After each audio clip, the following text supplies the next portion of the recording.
Out in the quiet hills of Georgia, Patty Loveless has built a world far away from spotlight heat. A ranch wrapped in pine trees, soft morning light, and the kind of silence only country legends understand. But behind this peaceful life lies a truth she rarely speaks about, a heartbreak that shaped her voice and changed the way she disappeared from fame. Today, we step past the gate, into her sanctuary, and uncover the tenderness, the stillness, and the pain she carries with her on this land.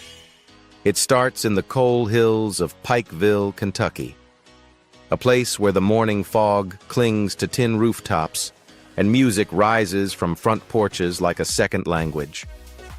In 1957, a soft-voiced girl named Patty Lee Ramey was born into that sound. Her father, a coal miner, carried black dust home on his clothes. Her mother hummed gospel as she cooked. Music was not a hobby there. It was a way to stay hopeful when life felt heavy. By 12, Patty was already taking small stages with her brother Roger. School gyms, county fairs, smoky bars where the air smelled of tobacco and beer. The rooms were rough, but her voice wasn't. Even then, she sang like someone who could carry a story farther than the next town. When her father's health began to fail from years underground, the family left Kentucky for Louisville. It was a hard uprooting, leaving home, leaving the hills, but it pushed Patty into the world that would shape her future. In Louisville, she waited tables during the day and chased stages at night. One evening, Porter Wagoner walked into a club, listened without saying a word, and then quietly asked her to audition in Nashville. No spotlight, no dramatic moment, just a simple invitation that redirected an entire life. But Nashville was unforgiving. Patty's first record deal in the early 1980s came and went with songs that barely touched the charts, leaving her with long nights of doubt and quiet frustration. She struggled, holding on to every small setback like another reminder that maybe the city was not meant for her. At her lowest point, she packed her bags to leave. "If I leave now, I'll never come back," she whispered. And in that single breath, something inside her refused to quit. That decision to stay was the moment everything began to turn. Her breakthrough arrived in 1988 with "If My Heart Had Windows," the song that revealed the ache and steel in her voice. Then came Timber, I'm Falling in Love, her first #1 hit. And suddenly Patty Loveless was no longer singing for bar crowds. She was carrying country music's heart on national stages. And from that moment on, doors began opening for her in ways she never imagined. The deepest shift came from heartbreak. In 1992, when her sister Dottie died in a car crash, Patty's voice changed. It became fuller, warmer, etched with real grief. Songs like How Can I Help You Say Goodbye and You'll Never Leave Harlan Alive didn't just resonate. They felt lived in, like she was singing her own bones and memories fans held on to them. Critics understood her depth, and Patty began to see her true role. Not just a performer, but a storyteller, for anyone who had ever carried loss. Through the 1990s and 2000s, she became one of country music's most beloved voices. Awards came, stages filled, and her catalog grew richer with each project. And when vocal challenges later slowed her career, she didn't chase spotlight or pressure. She moved with intention, recording only when it meant something. Albums like Mountain Soul that honored where she came from and reminded the world why her voice mattered. At the height of her career, Patty Loveless had nothing more to prove. She had gone from makeshift, smoke-filled stages to prestigious award ceremonies, but she still had the voice of a mountain girl, genuine, warm, and full of depth. Success did not come quickly, but it came sustainably. And just when she was mature enough to understand that music was not about fame, but about keeping the people she had lost and the places she once belonged. And perhaps because of those memories, Patty Loveless chose for herself a peaceful life in Georgia, where her ranch became a refuge, where her voice found its breath, and where memories of Kentucky still echoed in every corner of the house. Now, let's step into that house, Georgia Ranch, a peaceful southern home full of memories. Even from the front gate, you can already feel the calm of the Georgia countryside. A long driveway curves gently between wide fields and straight black iron fences. 2 stone pillars with lion statues stand guard at the entrance, creating a welcome that feels both rustic and dignified, the kind of greeting you often see in southern farmhouse estates. In the distance, large clusters of trees surround the entire property, opening into a quiet landscape where Patty Loveless would retreat after months on the road performing. Moving farther in, a small wooden gazebo sits under the shade of tall trees. This is where Patty would sip her morning coffee, chat with friends, or simply look out over the open fields. The old wooden floor, round metal table, and simple chairs make the space feel charming and honest, very much in the spirit of southern living. The breeze slips through the leaves, the ceiling fan turns gently, and everything feels comfortably slow. At the back of the house, the space opens up into a wide concrete patio. This is where the family hosts barbecue nights, birthdays, and intimate gatherings after shows. The stone wall and tall chimney add character to the exterior, giving it both strength and warmth. Surrounding trees provide shade throughout the day, keeping the area cool even during Georgia's hot summers. Toward the front corner of the house is the signature glass facade, a tall wall of windows that instantly stands out.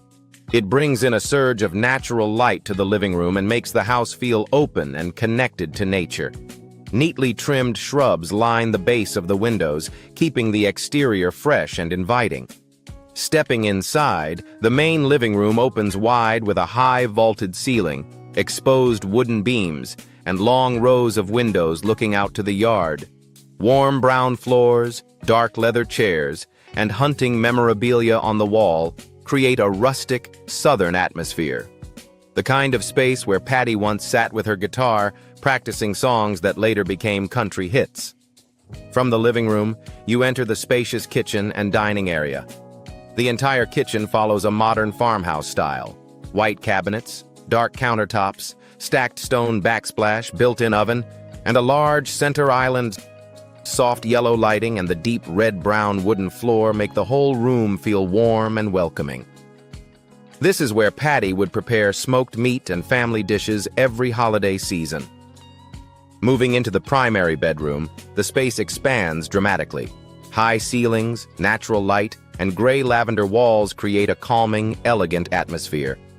A large antique-style wooden bed sits in the center, surrounded by matching dark wood furniture and soft decor. Patty once called this room her quiet corner after long days of work. The primary bathroom stands out with its bold red walls, a brave, personal choice. Double sinks, black-framed mirrors, and a large corner tub sit beside wide windows overlooking the greenery outside. Natural light keeps the room bright every morning, perfect for getting ready before shows. The walk-in closet feels like a room of its own. Dark wood cabinets line 3 walls with neatly arranged clothes, boots, hats, and accessories. This is where Patty would choose her stage outfits and prepare for performances. Heading outside again, you reach the pool area, a highlight that makes the home feel like a small vacation retreat. The pool sits at the edge of the wooded area, surrounded by iron fencing. The breeze from the forest keeps the space cool, making it the perfect spot for Patty to unwind in the afternoons or host small family gatherings. This ranch-style house blends comfort, tradition, and nature. It is not flashy or overly modern, just a warm, peaceful home tucked into the countryside, reflecting Patty Loveless's true life, simple, honest, and full of memories. And just outside this peaceful ranch, Patty's life continues on the road. Now let's take a look at the cars that have traveled with her through the years. Car collection. The silver Ford F-150 is Patty's closest companion to the rhythm of country life. She chose it not to show off, but because it has the breath of her father, who used to drive powerful pickups on old mine roads. The first time Patty took the wheel was a cold morning, the wind blowing through the fields behind the farm. She drove through the red dirt. The sound of the tires crunching lightly on the thin snow was both solid and familiar. The engine was about 400 horsepower, strong pulling power, making her feel the car always kept her safe and steady on every road. The current value of the car is about $60,000, and it suits all the rustic, durable journeys in Patty's life. The white Toyota Highlander came to Patty when she wanted a quiet, spacious car to carry family, friends, and serve her work. The first time she drove it was on a sunny morning, her husband sitting next to her. The two of them drove through Yanbin town to buy some small items for dinner. Inside the white Toyota Highlander, the space opened up like a small mobile living room. The soft cream leather seats felt comfortable as soon as they sat down. The faint smell of new leather mixed with a bit of wood scent from the dashboard made everything warm and friendly. The large trunk, enough room for groceries, suitcases, or even a toolbox when Patty was away on a tour. Currently, the car costs about $45,000, and for Patty, it is associated with family trips, convenience at work, and the everyday moments that she cherishes most. While Patty's life has always been about familiarity and simplicity, every moment on the road reflects the rhythm of life she cherishes.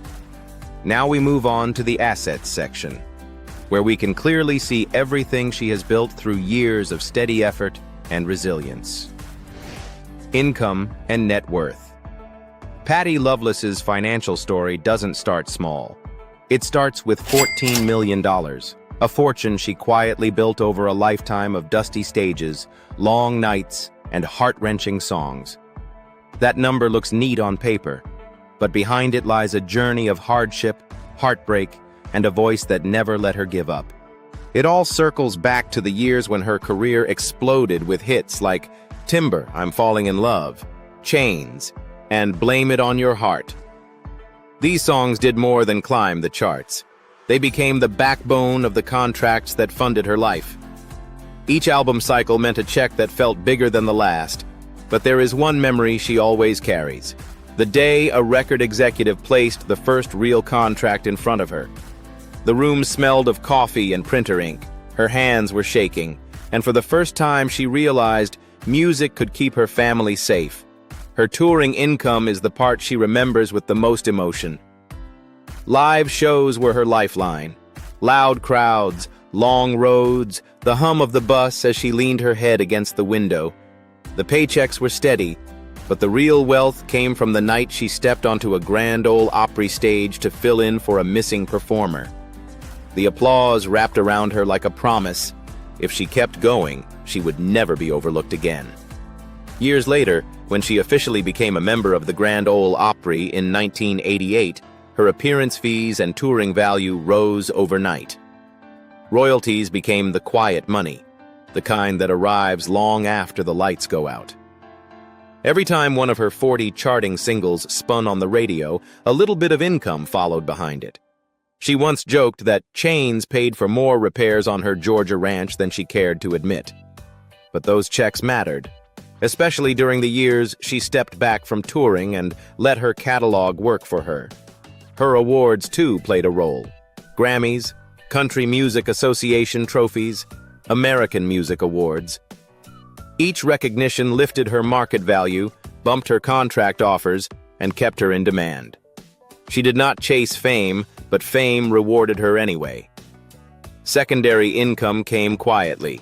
Image rights, guest appearances, small business ventures with her husband, Emery Gordy Jr. Nothing flashy, just steady streams connected to a name people trusted. One of her favorite stories is the first time a brand approached her for rights to use her image. She laughed and said, "I'm just Patty from Pikeville."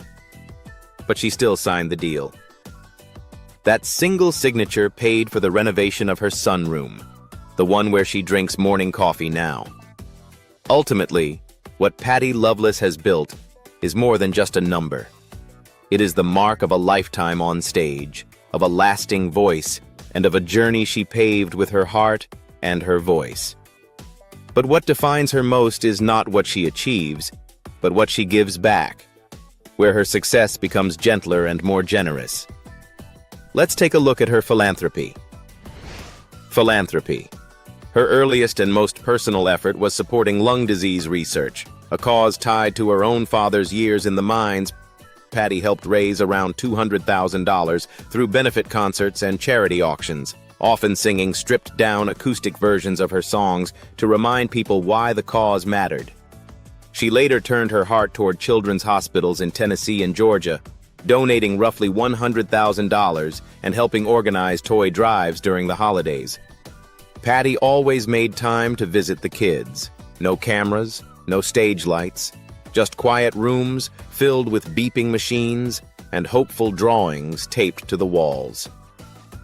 When Kentucky faced devastating floods, Patty joined relief efforts with local foundations, helping raise close to $300,000 for families who had lost their homes. Patty's compassion also extends to young musicians who come from the same hard beginnings she once knew. Wanting to give them the chances she had to fight for, she quietly supports rural music education programs across Kentucky. Over the years, she has contributed about $120,000 to fund school instruments, after-school lessons, and small scholarships for teenagers who dream of stepping onto a real stage.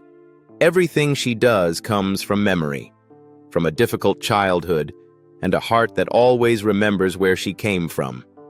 And behind all that kindness is a personal life that is also gentle and simple. Now let's step into her current world. Personal life. Patty's life today is quiet in a way she once never imagined, and she has grown to treasure that softness. Most mornings she wakes before the sun, padding through the warm kitchen while the house is still half asleep. Her husband usually sits at the table with a cup of coffee, and the two share a few calm minutes before the day begins. No deadlines, no stage lights, just the easy comfort of long companionship. Her closest circle is small, mostly family, and a handful of friends she has known for decades. On weekends, her nieces and nephews sometimes visit, filling the house with laughter, muddy boots, and the smell of whatever Patty decides to cook. She loves those days. The music stays off, replaced by stories, teasing, and plates that are always a little too full. Lately, Patty has found joy in long drives through the back roads near her ranch. She and her husband take the truck out to watch the fields shift colors through the seasons. It is their favorite kind of escape. No big plans, just a cooler of sweet tea, the hum of the engine, and a road that disappears into the hills. She has also picked up a new hobby: small gardening. Nothing fancy, just pots of herbs, a few tomato plants, and a stubborn row of flowers she is determined to keep alive this year. She still laughs when she talks about how many times she has overwatered or forgotten to water, but each morning she steps outside to check them like they are old friends. Her routine stays simple. She reads a lot these days, mostly memoirs and country fiction, and she often sits on the screened porch, letting the breeze drift through as she underlines sentences she loves. Some nights she picks up the guitar, not to practice or perform, but just to play a song or two for herself. It is a small ritual that reminds her who she is. She still makes time for short trips, usually to visit friends in Nashville or to attend small community events in Kentucky. These days, she prefers quiet places, family dinners, acoustic nights at local venues, corners where she can listen without being the center of attention. Looking back on Patty Loveless's life, it's easy to forget that behind her powerful voice lies a heart that has been broken many times.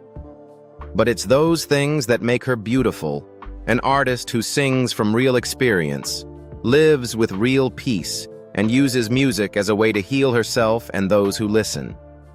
If you find Patty Loveless's story touching, leave a comment And remember to like, subscribe, and share the video to help us discover more icons of American music.